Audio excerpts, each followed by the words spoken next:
unfailing personal pride which belongs to young mothers. The people all got up from the bed for a moment, while Annie was pulled from beneath, wide awake and placid as usual. She sat in one lap after another during the rest of the concert, sometimes winking at the candle, but usually listening to the songs, with a calm and critical expression, as if she could make as much noise as any of them, whenever she saw fit to try. Not a sound did she make, however, except one little soft sneeze, which led to an immediate flood-tide of red shawl, covering every part of her but her forehead.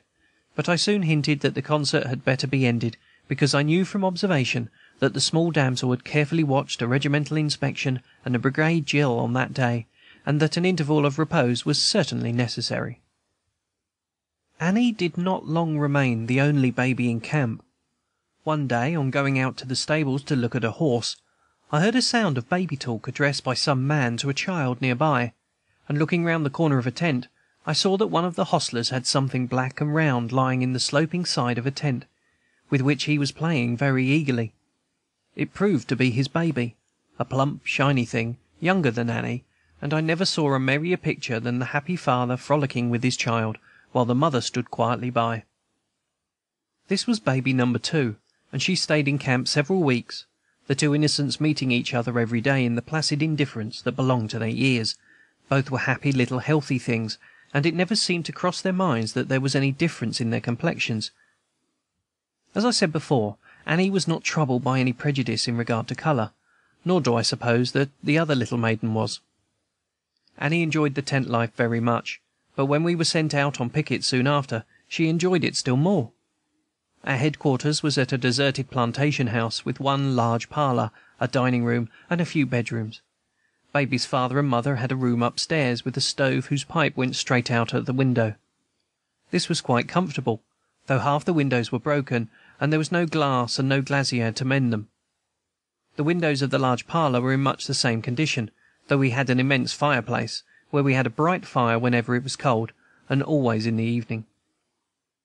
The walls of this room were very dirty, and it took our ladies several days to cover all the unsightly places with wreaths and hangings of evergreen.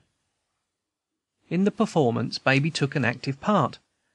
Her duties consisted in sitting in a great nest of evergreen, pulling and fingering the fragrant leaves, and occasionally giving a little cry of glee when she had accomplished some piece of decided mischief. There was less entertainment to be found in the camp itself at this time, but the household at headquarters, was larger than Baby had been accustomed to. We had a great deal of company, moreover, and she had quite a gay life of it. She usually made her appearance in the large parlor soon after breakfast, and to dance her for a few moments in our arms was one of the first daily duties of each one. Then the morning reports began to arrive from different outposts, a mounted officer or courier coming in from each place, dismounting at the door, and clattering in with jingling arms and spurs, each a new excitement for Annie. She usually got some attention from any officer who came, receiving, with her wonted dignity, any daring caress. When the messengers had ceased to be interesting, there was always the horses to look at, held or tethered under the trees beside the sunny piazza. After the various couriers had been received, other messengers would be dispatched to the town, several miles away, and Baby had full of excitement of the mounting and departure. Her father was often one of the riders, and would sometimes seize Annie for a good-bye kiss, place her on the saddle before him, gallop her round the house once or twice, and then give her back to the nurse's arms again. She was perfectly fearless, and such boisterous attention never frightened her, nor did they ever interfere with her sweet, infantine self-possession. After the riding parties had gone, there was the piazza still for entertainment, with a sentinel pacing up and down before it. But Annie did not enjoy the sentinel, though his breastplate and buttons shone like gold, so much as the hammock which always hung swinging between the pillars. It was a pretty hammock, with great open meshes, and she delighted to lie in it and have the netting closed above her, so that she could only be seen through the apertures. I can see her now, the fresh little rosy thing in her blue and scarlet wrappings, with one round and dimpled arm thrust forth through the netting, and the other grasping an armful of blushing roses and fragrant magnolias. She looked like those pretty French bas-reliefs of Cupids imprisoned in baskets, and peeping through. That hammock was a very useful appendage. It was a couch for us, a cradle for Baby, a nest for the kittens, and we had, moreover, a little hen which liked to roost there every night. When the mornings were colder, and the stove upstairs smoked the wrong way, Baby was brought down in a very incomplete state of toilet, and finished her dressing by the great fire. We found her bare shoulders very becoming, and she was still very much interested in her own pink toes. After a very slow dressing, she had still a slower breakfast, out of a tin cup of warm milk, of which she generally spilt a good deal, as she had much to do in watching everybody who came into the room, and seeing that there was no mischief done. Then she would be placed on the floor, on our only piece of carpet, and the kittens would be brought in for her to play with. We had at different times a variety of pets, of whom Annie did not take much notice. Sometimes we had young partridges caught by the drummer boys in trap cages. The children called them Bob and Chloe, because the first notes of the male and female sounded like those names. One day I brought home an opossum, with her blind bare young still clinging to the droll pouch where their mothers keep them. Sometimes we had pretty green lizards, their color darkening or deepening like that of chameleons, in light or shade. But the only pets that took Baby's fancy were the kittens. They perfectly delighted her, from the first moment she saw them, and they were the only things younger than herself that she had ever beheld, and the only things softer than themselves that her small hands had grasped. It was astonishing to see how much the kittens would endure from her. They could scarcely be touched by anyone else without mewing, but when Annie seized one by the head and the other by the tail, and rubbed them violently together, they did not make a sound. I suppose that a baby's grasp is really soft, even if it seems ferocious, and so it gives less pain than one would think. At any rate, the little animals had the best of it very soon, for they entirely outstripped Annie in learning to walk, and they could soon scramble away beyond her reach, while she sat in a soft, dumb despair, unable to comprehend why anything so much smaller than herself could be so much more nimble.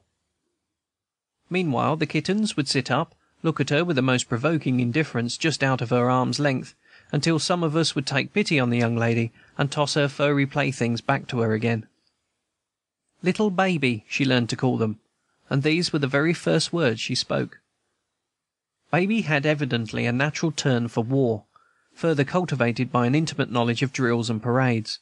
The nearer she came to actual conflict, the better she seemed to like it, peaceful as her own little ways might be. Twice, at least, while she was with us on picket, we had alarms from the rebel troops, who would bring down cannon to the opposite side of the ferry, about 2 miles beyond us, and throw shot and shell over our side. Then the officer at the ferry would think that there was to be an attack made, and couriers would be sent riding to and fro, and the men would all be called to arms in a hurry, and the ladies at headquarters would all put on their best bonnets and come down the stairs, and the ambulance would be made ready to carry them to a place of safety before the expected fight. On such occasions Baby was all in her glory. She shouted with delight at being suddenly uncribbed and thrust into a little scarlet cloak, and brought downstairs at an utterly unusual and improper hour to a piazza with lights and people and horses and general excitement. She crowed and gurgled and made gestures with her little fists, and screamed out what seemed to be her advice on the military situation as freely as if she had been a newspaper editor. Except that it was rather difficult to understand her precise direction. I do not know but the whole rebel force might have been captured through her plans. But at any rate, I should much rather obey her orders than those of some generals whom I have known, for she at least meant no harm, and would lead one into no mischief. However, at last the danger, such as it was, would all be over, and the ladies would be induced to go peacefully to bed again, and Annie would retreat with them to her ignoble cradle, very much disappointed, and looking vainly back to the more martial scene below. The next morning she would seem to have forgotten all about it, and would spill her bread and milk by the fire as if nothing had happened. I suppose we hardly knew at the time how large a part of the sunshine of our daily lives was contributed by dear little Annie. Yet when I look back on that pleasant southern home, she seems as essential a part of it as the mockingbirds or the magnolias, and I cannot convince myself that in returning to it I should not find her there. But Annie went back with the spring to her northern birthplace, and then passed away from this earth before her little feet had fairly learned to tread its paths. And when I meet her next, it must be in some world where there is triumph without armies, and where innocence is trained in scenes of peace. I know, however, that her little life, short as it seemed,